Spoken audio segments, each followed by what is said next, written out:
नमस्कार दोस्तों, हिंदुस्तानी सिनेमा की सुनहरी यादों के इस वीडियो में आपका स्वागत है। दोस्तों, आज मैं आपसे एक बहुत ख़ास याद और अनुभव शेयर कर रही हूँ। दोस्तों, ये याद है हिंदुस्तानी सिनेमा के गोल्डन एरा की मशहूर स्टार सिंगर सुरैया से मेरी मुलाकात की। सुरैया जमाल शेख, जिन्हें कभी मलिकाए हुस्न और मलिकाए अदाकारी के नाम से भी जाना जाता था। सुरैया 1940 के दशक के मध्य से लेकर 1950 के दशक की शुरुआत तक हिंदुस्तानी फिल्मों की सबसे मशहूर हीरोइन थी। दोस्तों, इस वीडियो में मैं आपको बताऊंगी कि मैंने उनसे कैसे मुलाकात की और उस दिन उन्होंने मुझे क्या बताया। वो मुलाकात इसलिए अहम थी क्योंकि फिल्मों से संन्यास लेने के बाद उन्होंने अकेलेपन को अपना लिया था और किसी से भी मिलना, बाहर जाना बिल्कुल बंद कर दिया था। लेकिन किस्मत से मैं एक बार उनसे मिलने में कामयाब हो ही गई और ये मेरी खुशकिस्मती थी। सुरैया ने मुझसे उस दिन, यानी किसी भी जर्नलिस्ट से, वो भी कैमरे पर, अपने पूर्व प्रेमी देवानंद के बारे में करीब 30 सालों बाद बात की थी और बहुत कुछ शेयर किया था, अपनी निजी ज़िंदगी के बारे में भी। साथ ही मैं ये भी बताऊंगी कि कैसे और क्यों उस दिन सुरैया और देवानंद आखिरी बार मिलते मिलते रह गए। तो दोस्तों, ये वीडियो पूरा देखना और चैनल सब्सक्राइब भी ज़रूर कर लीजिएगा। मैंने 1999 में आज तक बतौर ट्रेनी रिपोर्टर ज्वाइन किया था।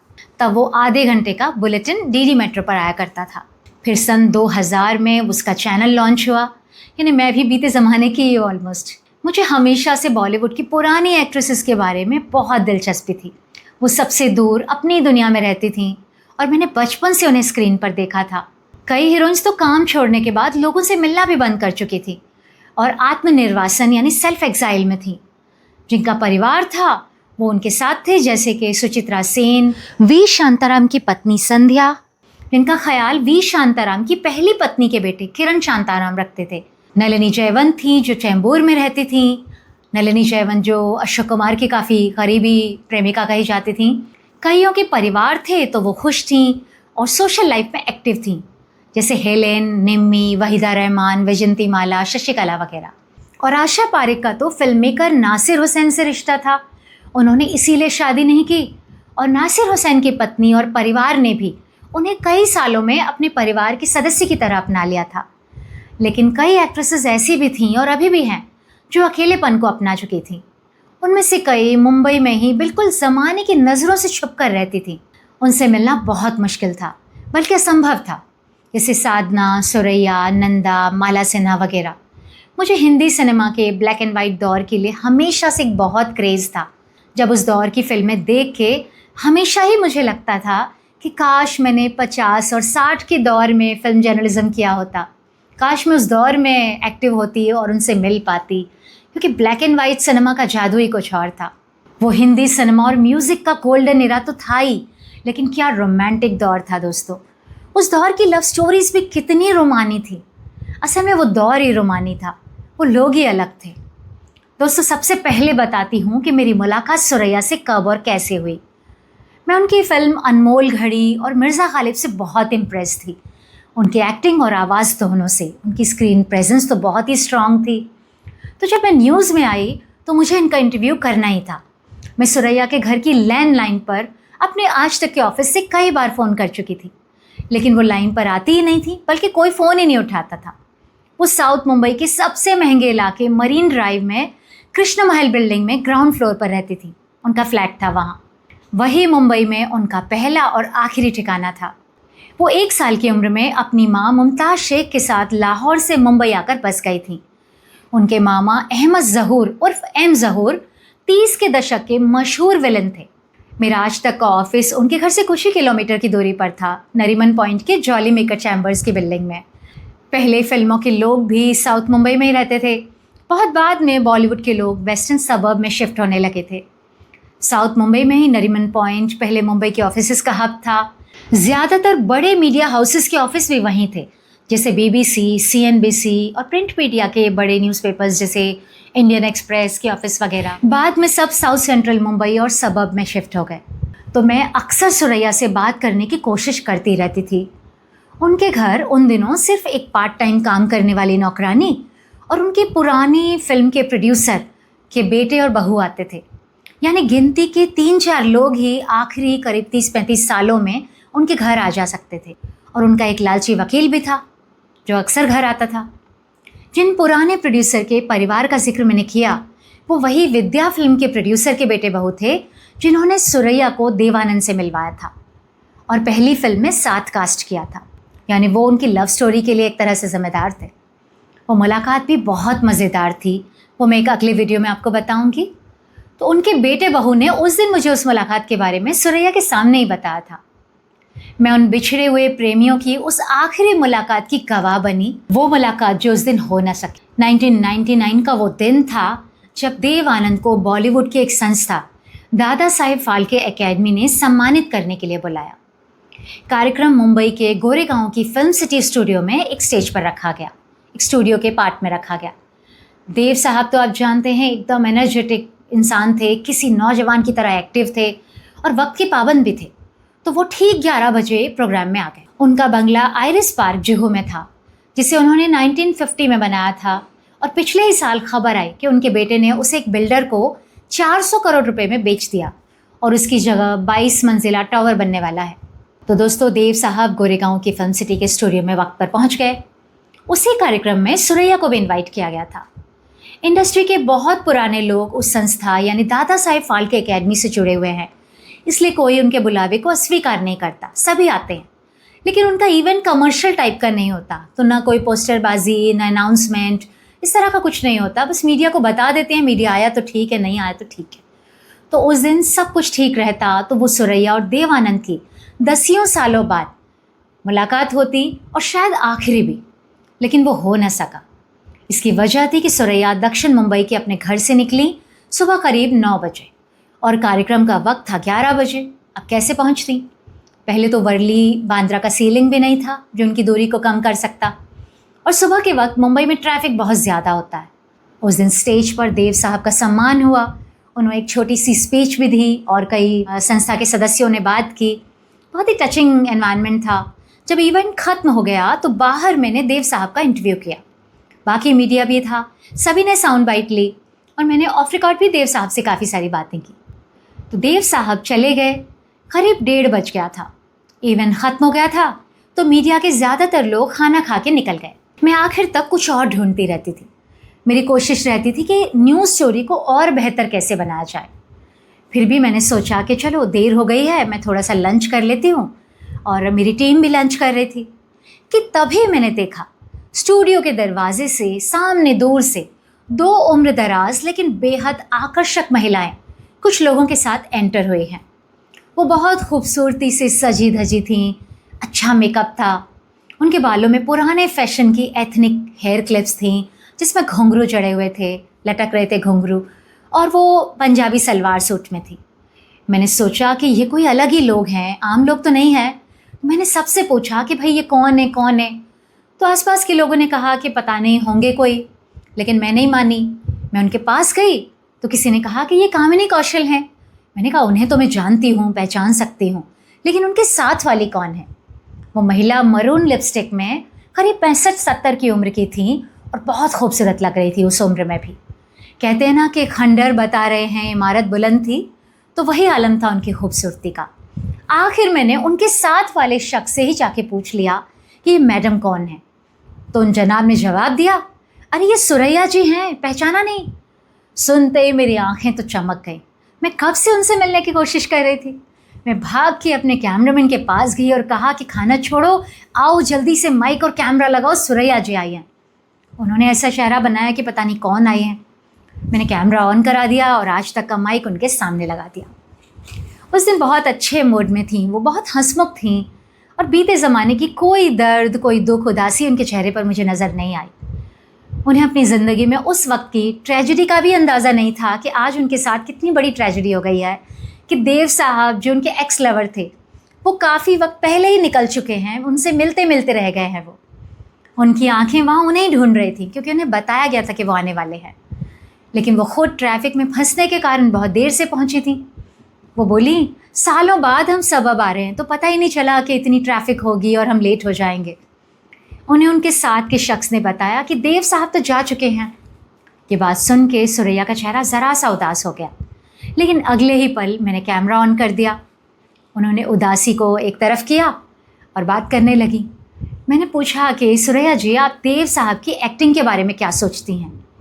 उन्होंने हंसते हुए कहा कि देव आनंद क्या एक्टिंग करता है, हर फिल्म में एक जैसा ही लगता है, हर पिक्चर में वो देवानंद ही बना रहता है, कैरेक्टर में जाता ही नहीं है। सुरैया देव साहब से बड़ी स्टार थी जब वो फिल्मों में आए थे और साथ में काम किया था, तो वो उसे ऐसे ही करके बात करती थी क्योंकि उनके बॉयफ्रेंड रहे थे और हम उम्र थे, तो वो उन्हें ऐसे एड्रेस कर रही थी कि वो ऐसा है वैसा है। दसियों सालों बाद सुरैया मीडिया के सामने देव आनंद का नाम ले रही थी। उन्होंने बताया कि आज हीरोइंस कितना काम करती हैं, मैंने तो तंग आके एक्टिंग छोड़ी थी। मेरी नानी मुझे सुबह जल्दी नींद से उठा देती थी, कहती थी कि शूटिंग पर जाना है, सोने भी नहीं देती थी, ठीक से खाने भी नहीं देती थी, कहती थी कि ज़्यादा खाएगी तो मोटी हो जाएगी। सोचिए कितना जुल्म होता था सुरैया पर। फिर काम कैसे मिलेगा, ऐसा उनकी नानी कहती थी कि मोटी हो जाएगी तो काम कैसे मिलेगा। अब मैं 11 बजे तक सोती हूँ और खूब खाती हूँ, ये सुरैया कह रही थी।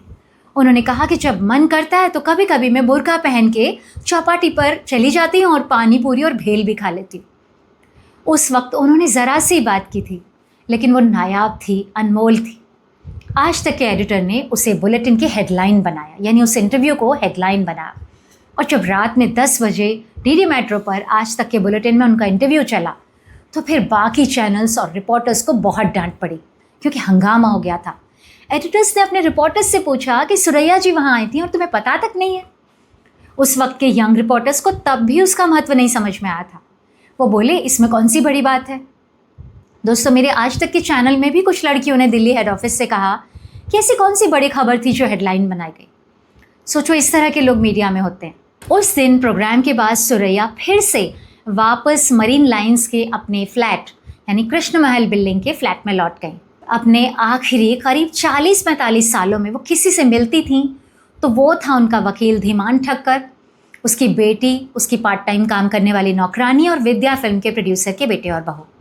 वही बेटे बहू उस दिन उस कार्यक्रम में उन्हें लेकर आए थे। सुरैया ने उस दिन से पहले अपनी निजी जिंदगी के बारे में अगर खुलकर बात की थी तो वो स्टारडस्ट मैगजीन के साथ इंटरव्यू में 1972 में।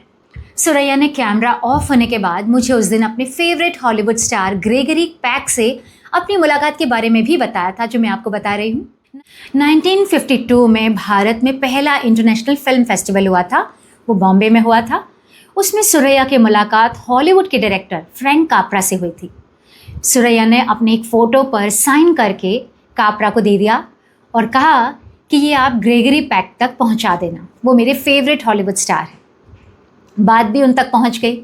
इसके बाद जब एक बार ग्रेगरी पैक इंडिया आए तो ताजमहल होटल में रुके, जो सुरैया के घर से कुछ ही किलोमीटर की दूरी पर था। रात के करीब 12 बजे थे कि ग्रेगरी पैक अचानक सुरैया से मिलने उनके घर पहुंच गए। रात 12 बजे उन्होंने उनके घर का दरवाज़ा खटका दिया, यानी कॉल बेल दबा दी। सुरैया की माँ मुमताज़ ने दरवाज़ा खोला और ग्रेगरी से पूछा कि आप कौन हैं। तो ग्रेगरी पैक ने कहा कि मैं ग्रेगरी पैक हूँ और सुरैया मैडम से मिलने आया हूँ। तो उससे देखो ऐसे तंग करते हैं। तो ग्रेगरी पैक ने कहा कि मैं सुरैया मैडम से मिलने आया हूँ। सुरैया तब तक सो चुकी थी, लेकिन जब उनकी माँ मुमताज़ ने उन्हें बताया कि कौन मिलने आया है तो वो उठ के आई और छुप के पर्दे की आड़ से हॉल में देखा तो ग्रेगरी पैक बैठे हुए थे। अपने फेवरेट हॉलीवुड स्टार को अपने घर बैठा देख के उन्हें यकीन ही नहीं हुआ। उन्होंने कहा कि मुझे लगा कि कोई सपना तो नहीं देख रही। मैंने अपनी आंखें मसली और फिर देखा दोबारा और भरोसा हो गया तो मैं अंदर भागी और तैयार होके उनके सामने ड्राइंग रूम में आई। दोनों ने करीब 1 घंटे तक बातचीत की। दोस्तों, वैसे तो ये किस्सा बहुत मशहूर है, लेकिन मुझे खुद सुरैया ने ये बताया था, इसलिए बहुत अनमोल है। और जब कोई खुद आपसे शेयर करता है तो ऐसा लगता है कि हम उस दौर को, उस वक्त को देख रहे हों, वो याद आपके सामने जीवित हो गई हो। सुरैया ने 1936 से लेकर 1963 तक फिल्मों में काम किया और गाया। उन्होंने बताया कि उन्होंने तो तंग आके फिल्में छोड़ी थी। देव आनंद से ब्रेकअप के बाद उन्होंने शादी नहीं की थी।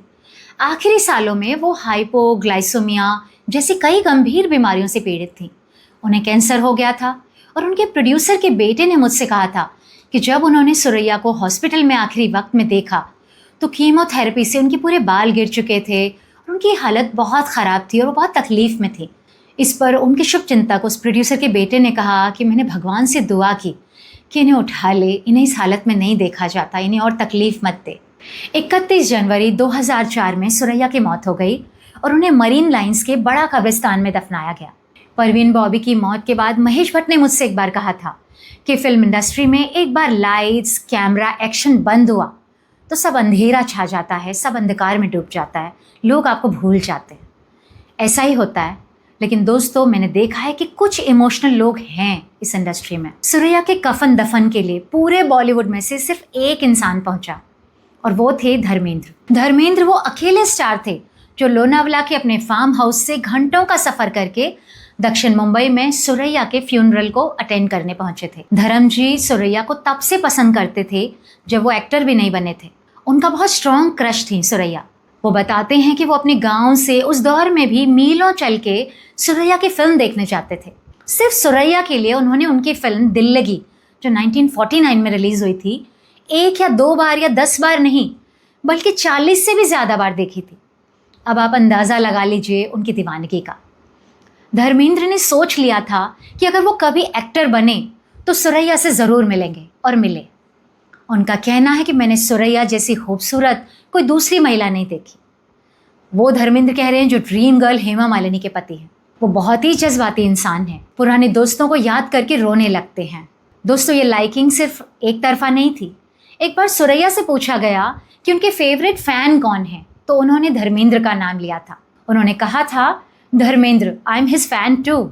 यानी दोनों एक दूसरे को बहुत अच्छा पसंद करते थे। धर्मेंद्र ने सोशल मीडिया पर बताया था कि वो बाद में कभी कभी अपने गाने धर्मेंद्र को फ़ोन पर गा कर सुनाती थी। यानी उनकी दोस्ती आखिरी वक्त तक रही। सुरैया जी की मौत के कुछ दिनों बाद खबर आई कि उनका वकील धीमन ठक्कर उनके फ्लैट पर कब्जा करने की फिराक में था। कृष्ण महल के ग्राउंड फ्लोर पर उनकी पड़ोसी महिला ने मुझे बताया था कि काफ़ी कीमती हीरे, मोती और सोने के जेवर उनका वकील उनकी मौत के बाद उनके घर से ले गया था। ऐसा मुझे उसने बताया था। उसकी बेटी अमी शाह को हीबा यानी गिफ्ट के तौर पर भी सुरैया ने काफ़ी कीमती गहने दिए थे, काफ़ी कैश भी दिया था। उसी वकील ने फ्लैट को डिस्प्यूटेड बनाने के लिए मीडिया को बुलाया था, खुद खबर दी थी। वो घर पहले के पगड़ी सिस्टम पर था, तो सुरैया की माँ ने किराए पर लिया हुआ था, जो कानूनन बाद में उनका हो गया। पहले पगड़ी सिस्टम पर जो घर किराए पर होता था उसका किराया साल भर में नाम के लिए होता था और किराएदारी उसका असली मालिक बन जाता था। सुरैया कृष्ण महल के उस फ्लैट में करीब 70 सालों तक रहीं। उनकी प्रॉपर्टीज़ में साउथ मुंबई के महंगे इलाके वर्ली में फ्लैट था जो किराए पर था, लेकिन उनका किराया उन्होंने खुद कभी नहीं लिया। उनका वकील ही वसूल करने जाता था और खुद रख लेता था। लोनावला में उनका बड़ा रिसॉर्ट बंगलो था। संगीतकार नौशाद ने बताया था कि सब कुछ मिला के उस ज़माने में करीब 50 करोड़ की उनकी प्रॉपर्टी थी। मरीन लाइंस की उस फ्लैट की कीमत भी करोड़ों में थी। दोस्तों, 2005 में जब फ्लैट पर कंट्रोवर्सी हुई, यानी सुरैया के घर पर कंट्रोवर्सी हुई, तब मैं स्टार न्यूज़ में काम कर रही थी। उस दिन शमशाद बेगम पर अपने एक्सक्लूसिव शो के लिए मुझे प्रोडक्शन करना था, एडिटर के साथ काम करना था। लेकिन मैंने खुद जाकर एडिटर से कहा कि सर, मुझे स्टोरी पर जाना है। तब स्टार न्यूज़ मुंबई में सुनील सैनी इनपुट हेड हुआ करते थे हमारे।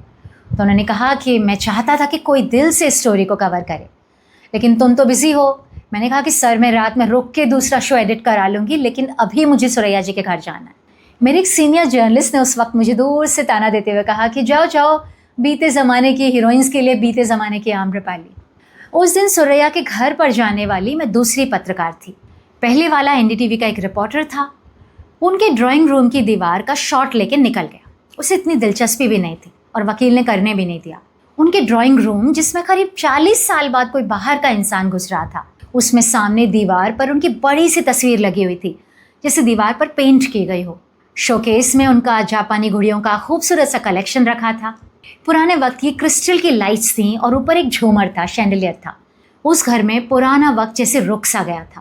वो सब कुछ शूट करते हुए मुझे उनकी आखिरी फिल्म रुस्तम सोहराब का गाना याद आ गया। दोस्तों, 1963 में रिलीज़ हुई रुस्तम सोहराब का वो गाना था कि ये कैसी अजब दास्तां हो गई है, छुपाते छुपाते बयां हो गई है। असल में उनका घर, उनकी निजी ज़िंदगी, प्राइवेसी जिसे वो दुनिया की नज़र से छुपाती थी, उनके जाने के बाद सार्वजनिक रूप से शूट हो रही थी, पब्लिक में जा रही थी। उनका कोई कानूनी वारिस नहीं था और उन्होंने कोई वसीयत भी नहीं की थी, इसलिए वक्फ बोर्ड ने उस पर दावा ठोक दिया और बहस होने लगी। जेद्दाह में रहने वाला उनका रिश्तेदार, उनका भांजा महफूज अहमद, उनकी प्रॉपर्टी पर क्लेम कर रहा था। महफूज उनके मामा ज़हूर अहमद का बेटा है। मैंने उससे फ़ोन पर बात की सुरैया के कुछ करीबी लोगों के मुताबिक असल बात ये थी कि उसी मामा के लड़के, जिससे तब मज्जू कहा जाता था, उसने सुरैया के साथ फ्रॉड किया था। उसने 10 लाख के चेक पर सुरैया के नकली साइन करके बैंक से पैसे निकाल लिए थे। और जब ये पता चला तो सुरैया और उनके परिवार ने उसे घर से निकाल दिया था। और विडंबना देखिए कि सुरैया की मौत के बाद वही खुद को उनका वारिस बता रहा था और आखिर में उसी का दावा साबित भी हुआ। इसीलिए दोस्तों मैं कहती हूँ कि अपनी वसीयत वक्त रहते कर देनी चाहिए, जिससे आपकी मेहनत की कमाई सही वारिस तक पहुँचे जो उसका हकदार है। आपका कोई दुश्मन उसे एंजॉय न करे। जो आपने मेहनत से पैसे कमाए हैं, घर बनाया है, उसे कोई गलत आदमी एंजॉय न करे। और सुरैया को ये करना चाहिए था जो उन्होंने नहीं किया वक्त रहते। कम से कम वो इसे दान तो कर सकती थी किसी अच्छी संस्था को, लेकिन उन्होंने नहीं किया। मैंने तो अपनी वसीयत बना दी है और दान कर दी है अपनी प्रॉपर्टी, जिससे कि मेरे बाद सही शख्स को वो प्रॉपर्टी और वो मेरी मेहनत की कमाई मिले। तो दोस्तों ये थी बीते ज़माने की स्टार सिंगर सुरैया से मेरी मुलाकात और उसकी यादें। सुरैया और देवानंद की लव स्टोरी की एक अलग से वीडियो मैं बनाऊंगी, आप उसे देखिएगा, क्योंकि वरना ये वीडियो बहुत लंबा हो जाता। तो अब मुझे इजाज़त दीजिए, और अगर आपको पसंद आया तो लाइक, शेयर, सब्सक्राइब सब कुछ कीजिए। सारे बटन तोड़ डालिए आज। धन्यवाद।